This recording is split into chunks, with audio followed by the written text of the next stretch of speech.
Hoje eu tenho uma palavra para você. Eu quero compartilhar algo que aconteceu comigo na minha casa, na minha família. E o que eu quero falar com você hoje, talvez passe alguns minutos a mais, mas às vezes alguém recebeu algum veredito, ou às vezes alguma situação que você esteja enfrentando não tem sido favorável a você. Às vezes um laudo médico, às vezes alguma circunstância com algum parente seu filho, e eu vivenciei isso. E este hino que está tocando no fundo, ele tem um propósito, um motivo, eu vou falar o motivo. Mas antes, eu quero meditar com você aquela passagem que está registrada tanto em Mateus como em Lucas, do centurião. O centurião foi até Jesus, lá em Mateus capítulo 8, versículo 8, ele diz: Senhor, não sou digno de que entres debaixo do meu telhado, mas digo somente uma palavra e o meu criado há de sarar. E em Lucas também está dizendo, Lucas 7,7, e por isso, nem ainda que me julgues digno de ir contigo, dize porém uma palavra e o meu criado ficará são. O centurião naquele dia, naquela circunstância, estava precisando de um milagre, estava precisando de uma cura lá na casa dele. E ele foi até Jesus e ele disse: você não precisa, não é digno que você entre na minha casa, mas se somente mandar uma palavra, ele ficará são. Há 7 anos e meio, em 10 de junho de 2012, eu estava grávida do meu segundo filho, o Isaac, e o meu filho Gustavo, hoje já está com 18 anos e meio, ele foi diagnosticado com displasia de Taylor. Eu estava grávida naquele momento com 4 meses de gestação. E eu lembro da circunstância quando aconteceu o laudo. O meu filho ele começou a ter convulsões, epilepsia,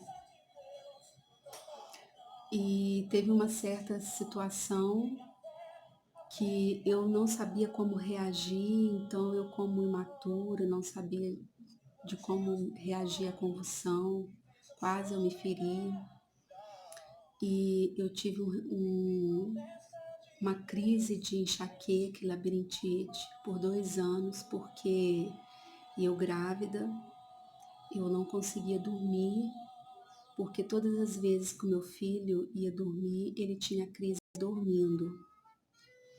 E as crises foram se tornando cada vez mais fortes.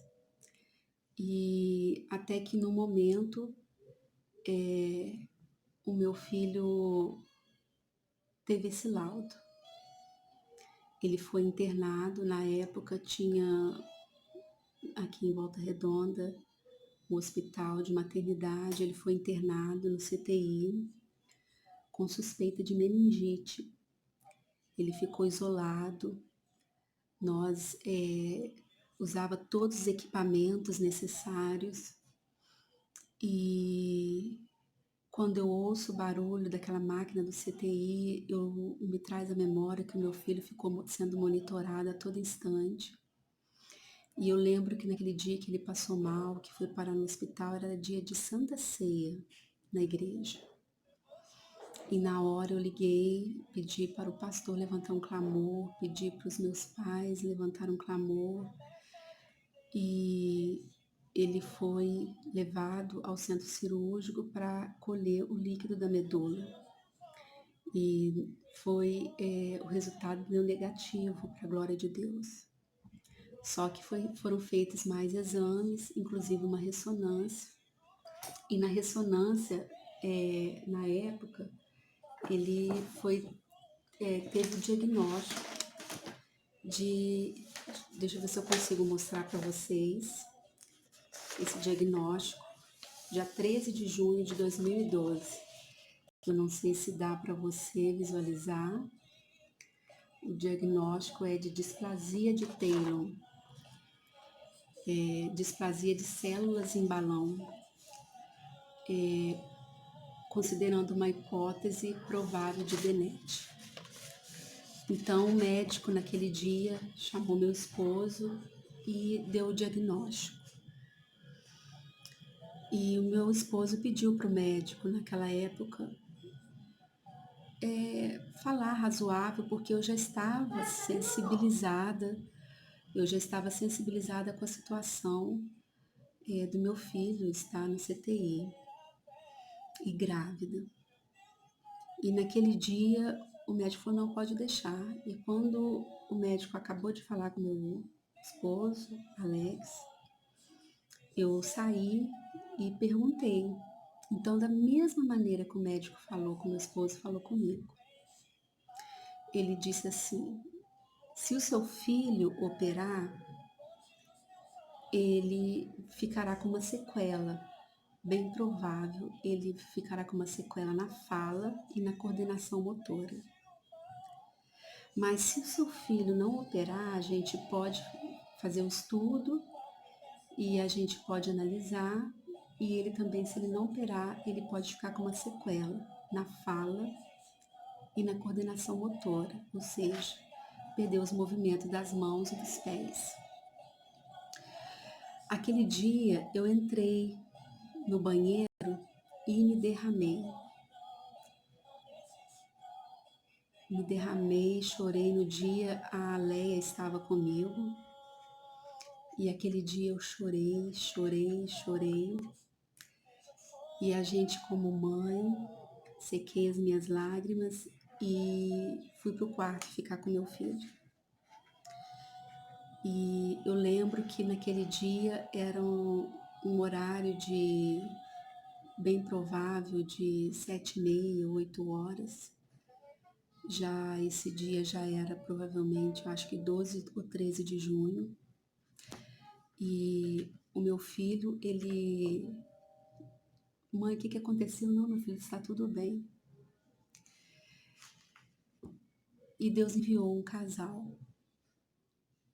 Eu acredito que Deus, ele tem sua maneira de trabalhar. E ele não nos desampara. E naquele dia, ele pegou e esse casal chegou e ela falou assim, nós estávamos saindo para comemorar o Dia dos Namorados, mas Deus me incomodou a vir até aqui e orar pelo Gustavo. Aquele dia, Deus visitou aquele quarto, o meu filho foi renovado, foi um poder de Deus. E ele ministrou a cura na vida do meu filho, e meu filho falou que recebia. Eu quero dizer para você que as suas palavras, sendo positivas ou negativas, ela tem poder. A Bíblia fala muito sobre a gente ter cuidado com a nossa língua, porque ela pode, ao mesmo tempo, abençoar como amaldiçoar. E naquele dia o pastor César liberou uma palavra para o meu filho de cura. E ele perguntou, você crê que Deus está te curando agora? E ele falou, eu creio. E ali nós choramos, nos alegramos. E naquele dia do diagnóstico, o meu filho, o Gustavo, virou para mim e para o Alex e falou assim, será que eu vou morrer? Aí eu falei, meu filho, todos nós um dia vamos morrer, mas você não vai antes sem a permissão de Deus. Mas eu não acredito que Deus vai fazer, meu filho, você morrer por esse laudo médico. E aí ele pediu para a gente cantar esse hino, e nós cantamos no CTI para ele. Não morrerei enquanto a promessa não se cumprir. Quem tem promessa não morre, não. Ouve para você ver só esse pedacinho. Olha que bonito.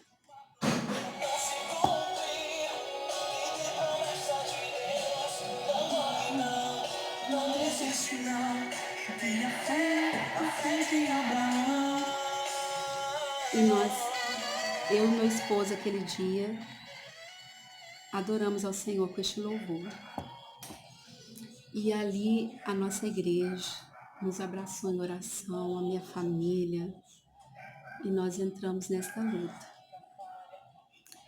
E meu filho começou, nós fomos em vários médicos, em vários neurocirurgião, e começou aquela luta. E eu não dormia, eu punha meu celular para despertar de 5 em 5 minutos com medo do meu filho ter a crise. Eu quero dizer para você, resumidamente, que o meu filho foi no médico no Rio, foi encaminhado, eu nem lembro o nome do médico, e eu entrei naquela sala aquele dia e ele olhou para mim e falou assim: eu não vejo seu filho com essa doença. Eu vejo algo que pode ser benigno, ele pode ter nascido com isso, e eu não vejo isso maligno. E eu vou te encaminhar para o médico. Ele me encaminhou para outro neurocirurgião para ele fazer acompanhamento anualmente, mas o seu filho pode viver normalmente. E ali muitos irmãos abraçaram a Lúcia da Mangueira, eu ia na casa dela, em monte, igreja, consagração, como é bom a gente orar, ter reserva. Então, meu filho foi todo ano fazendo os exames, fazendo a ressonância e dando o mesmo laudo, nada alterado. Então, cada exame que ele fazia, eu glorificava a Deus porque não alterava em nada. E o ano passado, ele veio fazer o último exame. O ano passado, ele veio fazer o último exame e nesse último exame saiu um laudo diferente. Veio escrito assim, ó, neste laudo: o aspecto está evolutivamente inalterado e as possibilidades de displasia de Taylor e displasia de célula em balão devem ser inicialmente consideradas no diagnóstico diferencial. E ali, aquele dia, eu glorifiquei a Deus. Então, esses dias que eu tenho meditado na palavra do Senhor, eu trago a memória dos benefícios que Deus tem feito. O que eu quero dizer para você hoje, que já vai para quase 8, em junho completa 8 anos. Quem conhece meu filho sabe que ele tem uma vida normal, ele não tem nenhuma sequela, ele toca instrumento. Então eu falo para ele, quando você tocar o seu instrumento, ou quando você estiver adorando ao Senhor, você lembra dessa promessa que o Senhor fez. Você pode morrer por várias situações, mas não por essa